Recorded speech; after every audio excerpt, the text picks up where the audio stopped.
Thank you, Charlie. Thanks for being here, buddy. Thank you.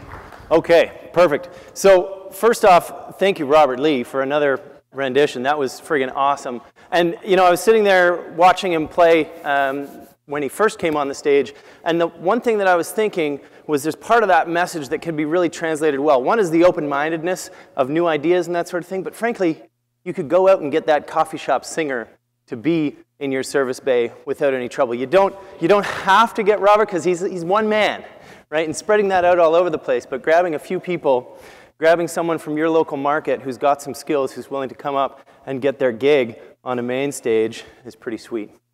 So he also thanked some people. I want to make sure to thank, of course, Jared Hamilton, Charlie, and Caroline, and team. They do an incredible job of putting this event on and keeping everything running.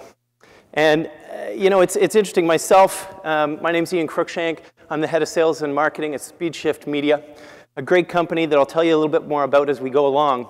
But there's serious Ian, and then there's not so serious Ian, and I want to make sure that you understand who exactly you're engaging with this morning, because this guy doesn't always look this way.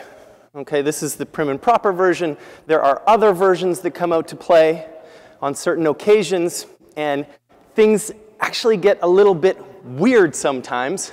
I have to admit, to give you a little more context, my wife and I, Halloween, we take it very, very seriously.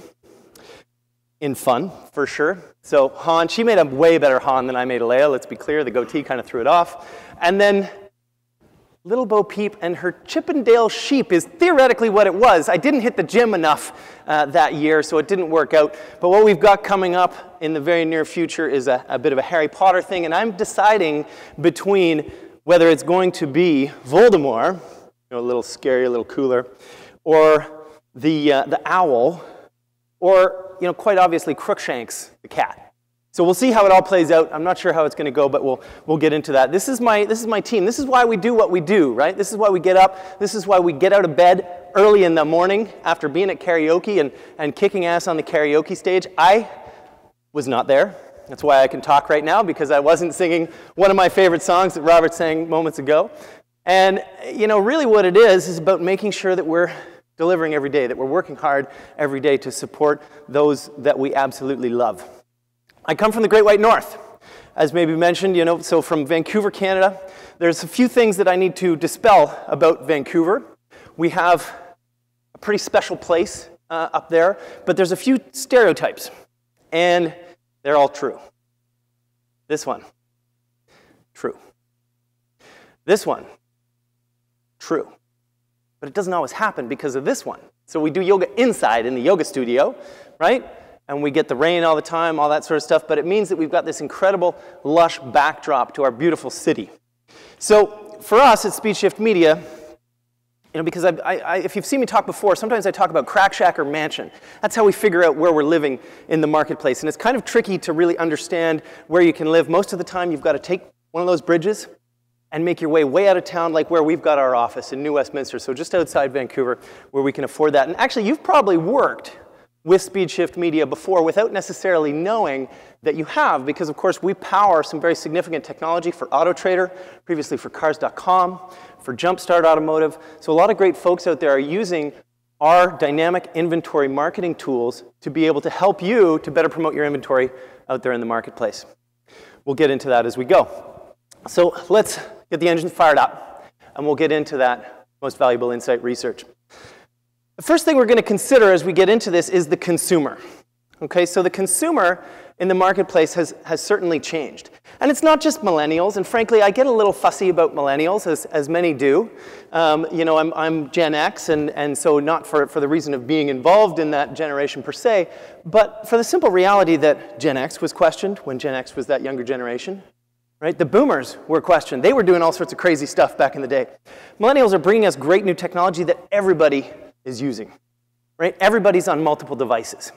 Everybody's getting into all sorts of different screens when they're enjoying the media that they're consuming on a regular basis.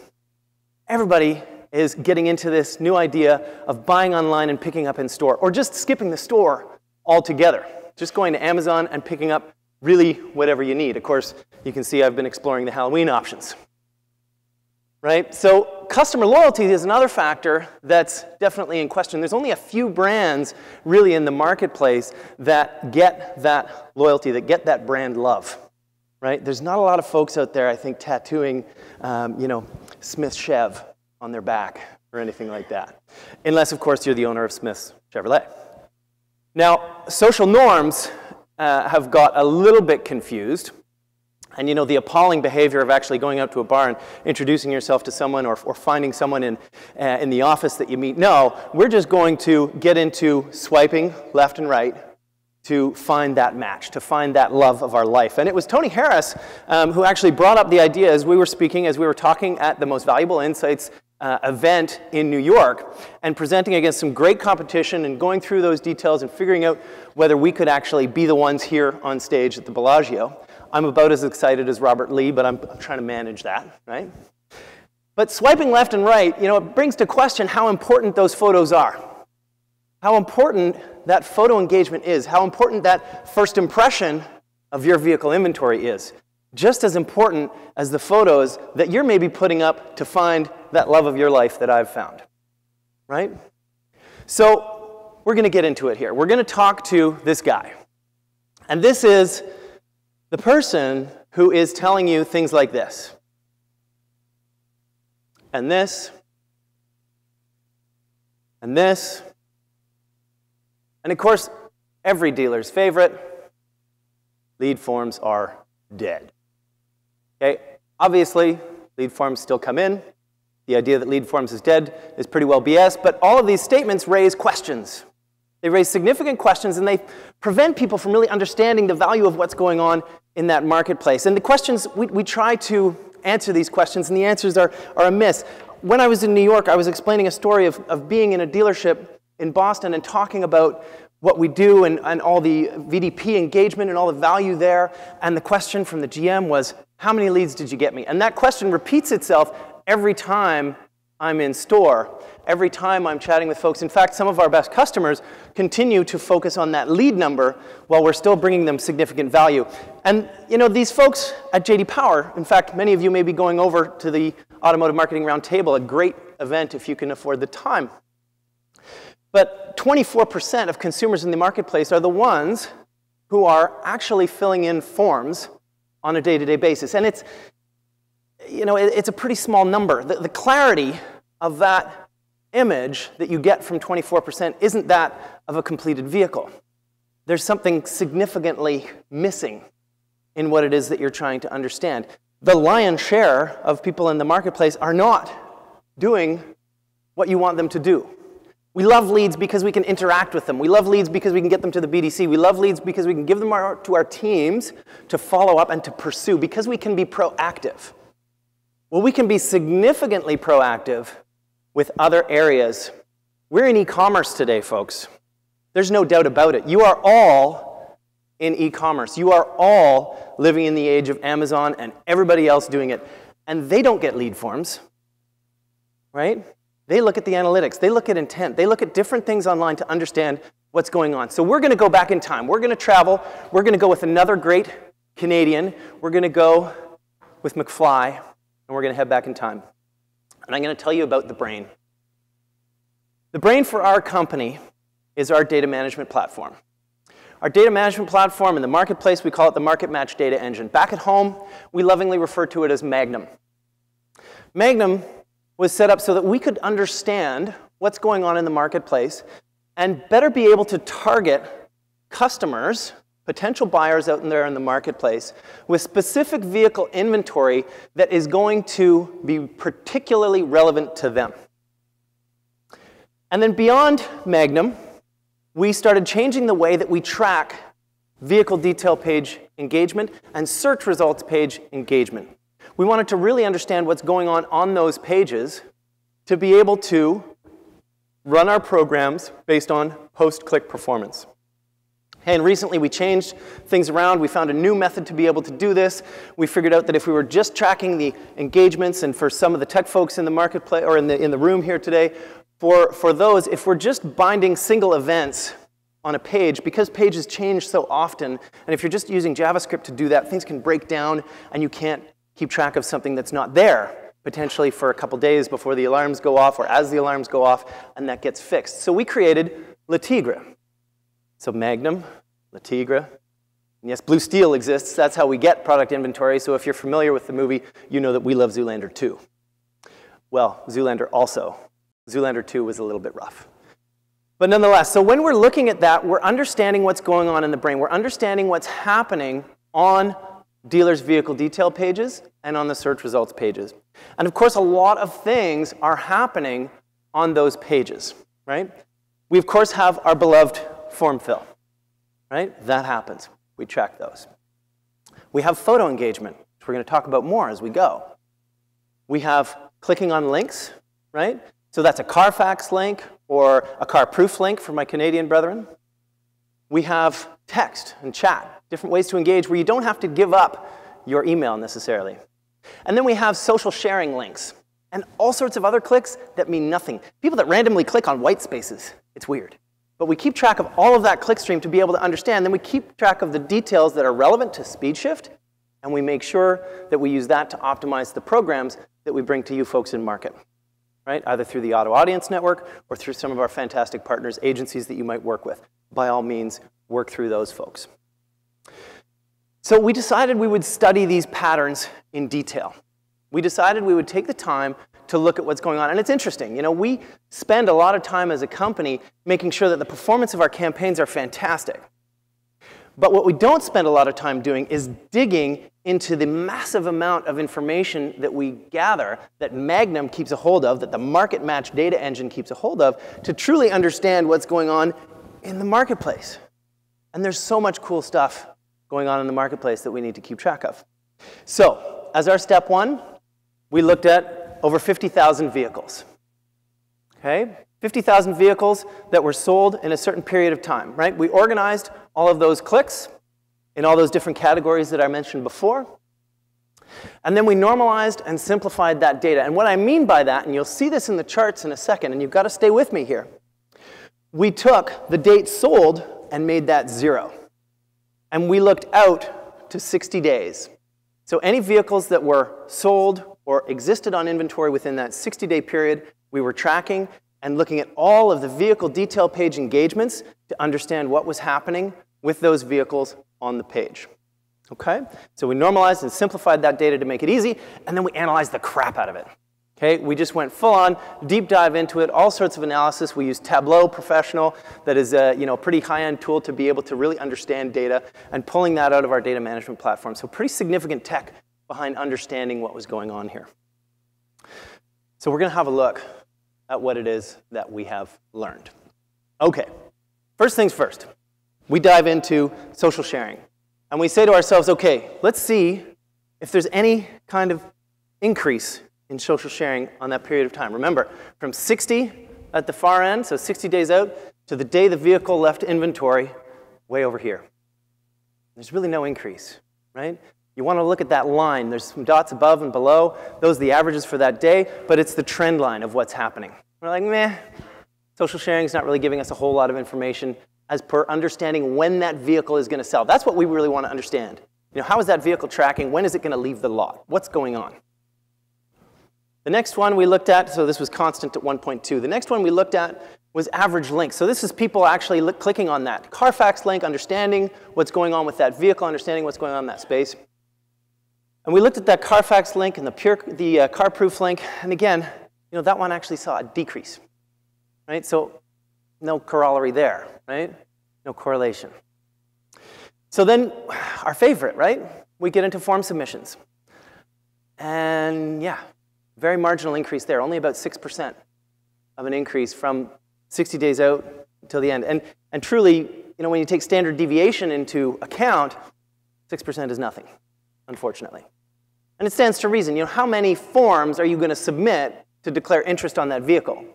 Hopefully, if you declare interest, you're going to get a call back really quick, right? And we talked about some great ideas in the BDC world and that sort of thing to improve on that in the first day, right? But super important to consider all of these pieces. But that one, you know, is just not showing us what we want to see. So we figure, okay, well, maybe something that's a little softer touch, right? The chat, the text, you know, that's really going to show us the increase, but it doesn't, right? That one remained constant at 1.5 clicks per car per day, right? So not that exciting, unfortunately. So we'd really thought we'd wasted our time.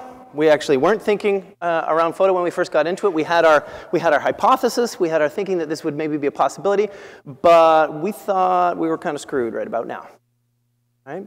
Until we looked at average photo and video engagement. We talk about it in the study that my friends will be handing out towards the end of our engagement here. But we talk about that as a media engagement. So any type of interaction with visual media on your vehicle detail page, and you get some interaction. What's interesting when you look at this is that's the one that's increasing as you move closer to the sale. That's the one that's significantly increasing as that vehicle gains more interest in the marketplace, or as the consumer starts to engage with that vehicle more and more. And why wouldn't it? Right? You've got consumers in the marketplace that are considering, okay, I want to get that car. Well, I want to look at it a little more often. I want to understand what's going on a little more clearly. I want to show my wife, right? Maybe I want to show colleagues at work. Hey, this is the car I'm thinking about. What do you think? Right? So you're going to increase in views on that vehicle before you move in to interact. You're not necessarily going to fill out a form. You're not necessarily going to call ahead, right? So many people are just rolling in and making that decision. But we've got great information there. That increase was significant. That increase was a 38% increase. Right? A 38% increase from 60 days out to the day that vehicle left the lot. People are engaging with these more and more. Right? Let's look at them all compared. Right? All of these pieces compared, and then you've got the photo and video on that top line significantly increasing. Right? And again, I asked, you got to stay with me in the fact that 0 is on the wrong side relatively, so I'll flip that over for you. You've got that increase from left to right, right? This is exactly what we want to see. We want to see that increase. Of course, you can put negatives in your charts and that sort of stuff, and you can get that naturally. But realistically, at 0, or as you're looking at this information, you want to see that track. So the significant insight that we brought to the table was, yes, absolutely, vehicle detail pages do equal cash. Right? But we're going to break that down in a little more detail for you. So the insights. Photo and video interactions are the greatest indicator of potential vehicle sales within those VDP engagements, without a doubt. Okay? The photos themselves, and it's interesting, so those max photo numbers, right? Of course, it's averages, but there's that max photo numbers on the chart, and you'll see more charts in a second. The top number is only about 8 photos, 9 photos, 7 photos, depending on import or luxury, right?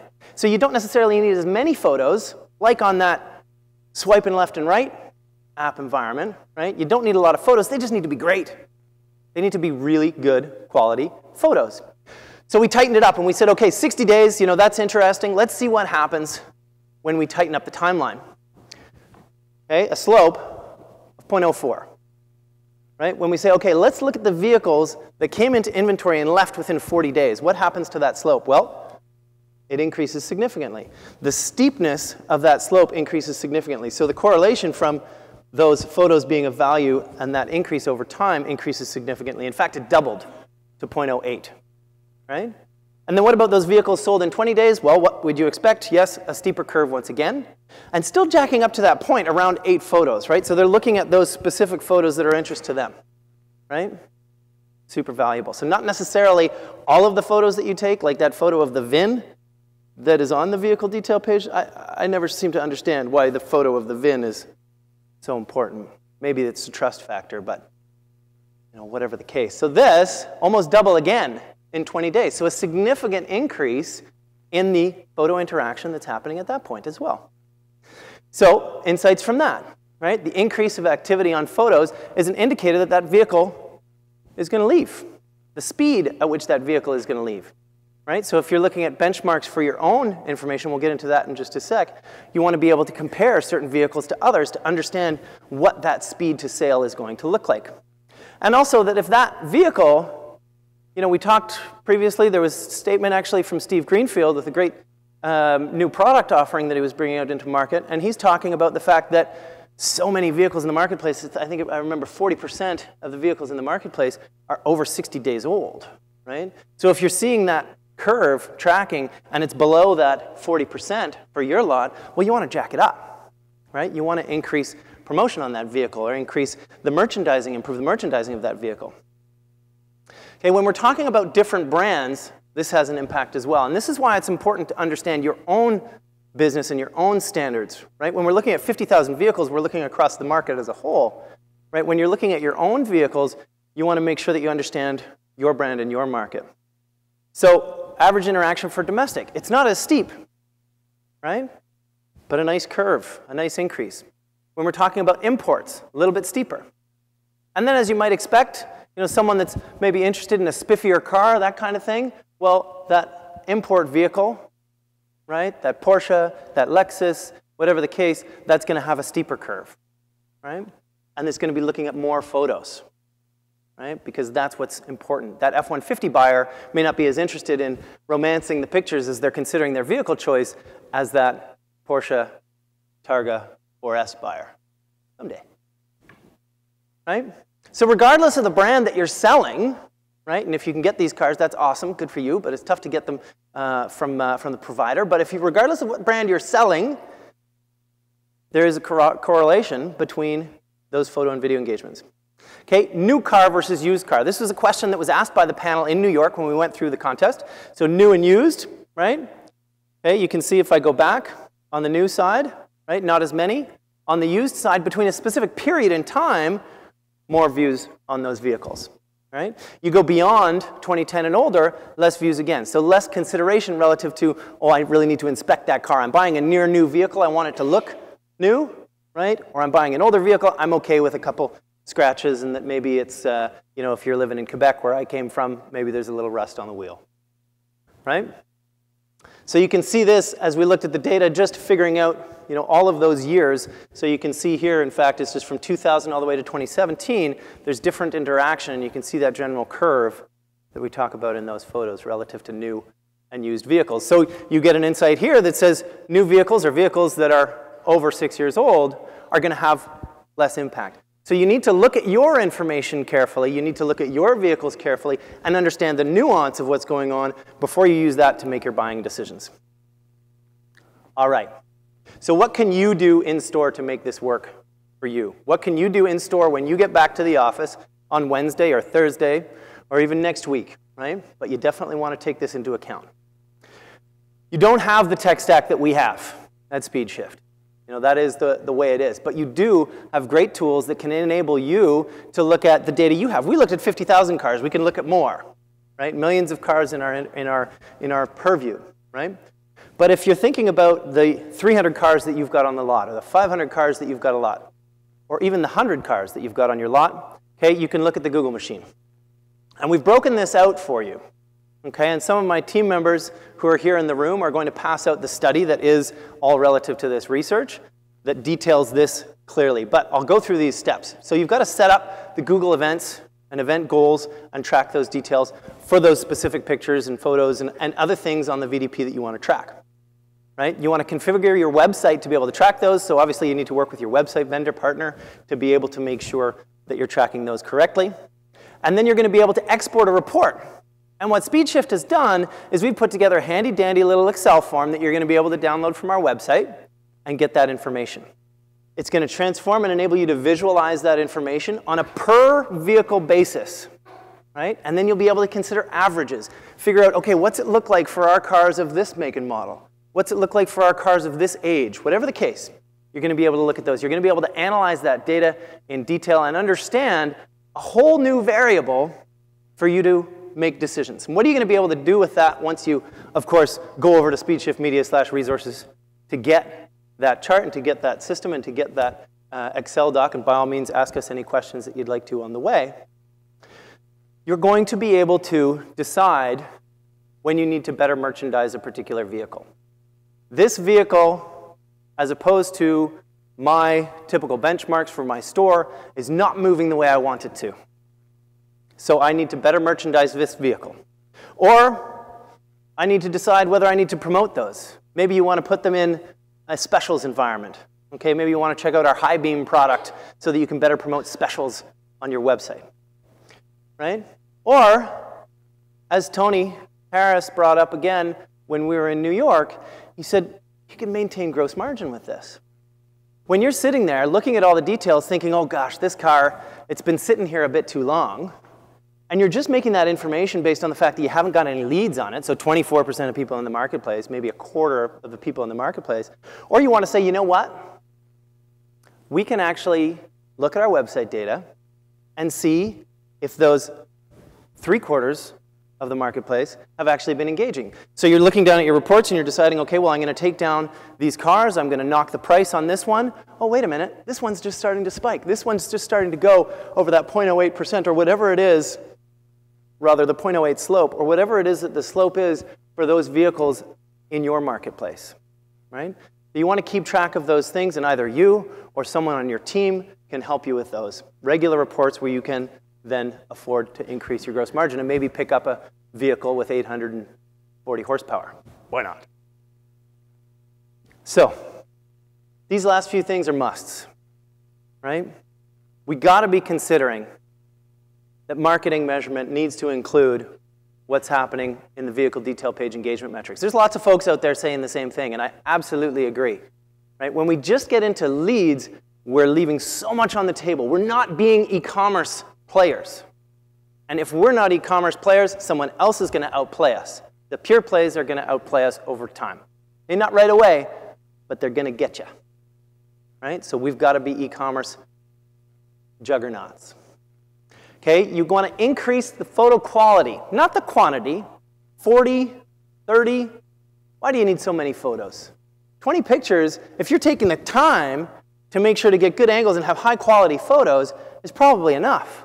So if you can say, all right, normally I take 40 pictures and they suck, so why don't you say, all right, I'm going to take 30 pictures, I'm going to take 20 pictures, and they're going to be bitchin', right? Make sure that they're super high quality photos, right? Adjust the tactics that you're using in market to those tactics that are going to help in this area, that are going to help with high quality engagement, and that's often looking beyond Google AdWords. And lastly, you want to make sure that you're considering that other 76% of the marketplace. So the question that we were asking ourselves was, how does VDP engagement relate to car sales? And we figured out that it relates very well. When you're looking at the right metric, when you're looking at that photo and video engagement, you can see that corollary in plain view, right? We've got the tools out there to help you do that at your store. And then the last piece that I want to say, I did, of course, mention swipe left and swipe right. So if there's some folks out there that haven't quite found that partner that I'm thankful to have found, if there's any folks out there, oh, there's some gentle back rubbing going on. Rob Carbaum, nice job. You know, we got to support people that haven't found these folks yet. So Robert, when you, I think it's Adam beside you, is that right? So when you guys are, hanging out together, right? You're having a couple beers. Take the time, Robert, to set up the lighting for Adam's photos. Take the time maybe to get that 360 view. Adam, suck it in, puff out that chest, and put your best photos on display. And you will get the right swipe more often than you did before. Have a great day, folks.